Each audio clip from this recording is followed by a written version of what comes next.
उमापति महादेव की जय। हरि ओम। श्री शिव महापुराण रुद्र संहितायाम सृष्टि खंड। श्री शिव पुराण में पिछले अध्याय में नारद जी को घमंड हुआ, उनके घमंड का विदीर्ण किए भगवान विष्णु, और नारद जी द्वारा विष्णु भगवान को अज्ञानतावश श्राप देने के कारण प्रायश्चित करने का ब्रह्मा जी द्वारा उपाय बताया गया नारद जी को। अब शिव पुराण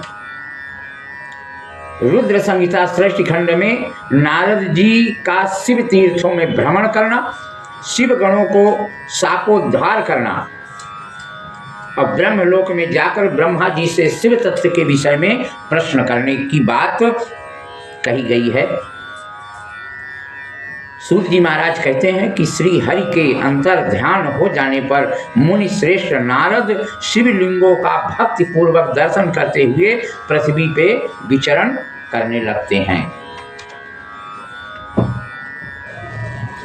पृथिव्याम अटनम कृत्वा शिवरूपान्येन केशः ददर्शं प्रीतितो विप्रा भुक्ति मुक्ति प्रदानि सा श्रीसा सुप्रणमासो गुणागच्युतारदातः कृतिभ्यां चरणौ तस्य शापोद्धारी क्षया च ब्रह्मपुत्र सुरर्षैः शृणुप्रीत्यावयोर्वचः तपापराधं कर्तारा भावां विप्रो नवस्तुता।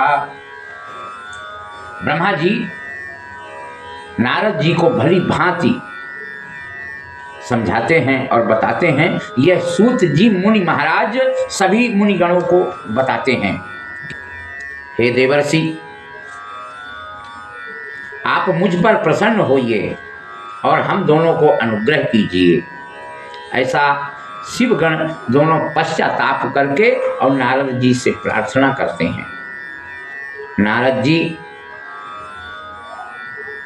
कहते हैं कि आप दोनों महादेव के गण हैं, सत्पुरुष, परम सम्मानीय हैं, इसलिए पहले निश्चय ही शिव इच्छा बस मेरी बुद्धि भ्रष्ट हो गई थी और मैं सर्वथा मोह के वशीभूत हो गया था, इसलिए तुम दोनों को श्राप दे दिया।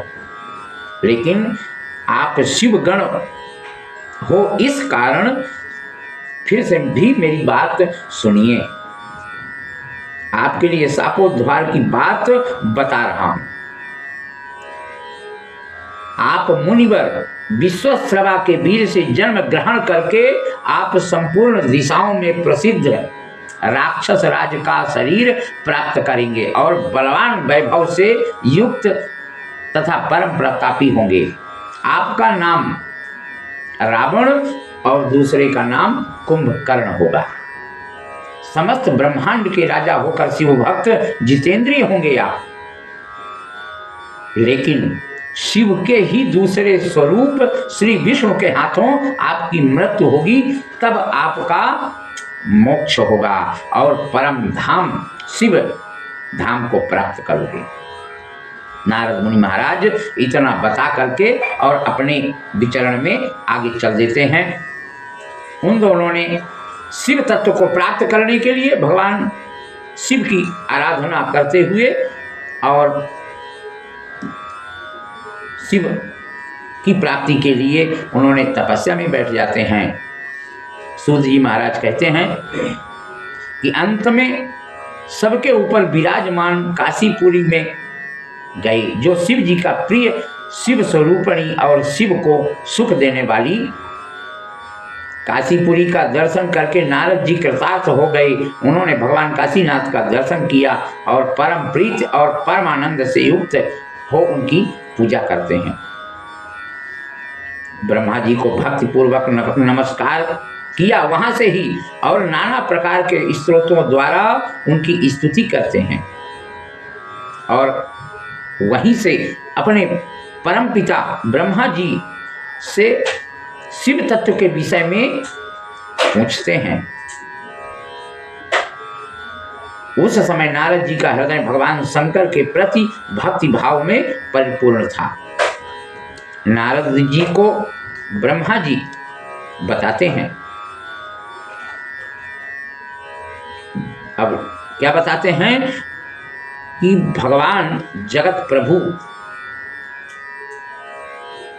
भक्ति मार्ग, ज्ञान मार्ग, अत्यंत दुस्तर तपो मार्ग, दान मार्ग तथा तीर्थ मार्ग का वर्णन शिव तत्व को प्राप्त करवाता है। मैं भगवान शंकर की पूजा विविध प्रकार से आपको बता रहा हूं। हे तात, शिव तो निर्गुण होते हैं। शिव तो निर्गुण और सगुण दोनों हैं। शिव की माया से मोहित होने के कारण मैं शिव के तत्व को नहीं जान पा रहा हूं। इस प्रकार नारद जी द्वारा प्रार्थना करते हैं ब्रह्मा जी से कि हे विधाता, वे संतुष्ट होकर अपने भक्तों और अन्य लोगों को कैसा फल देते हैं।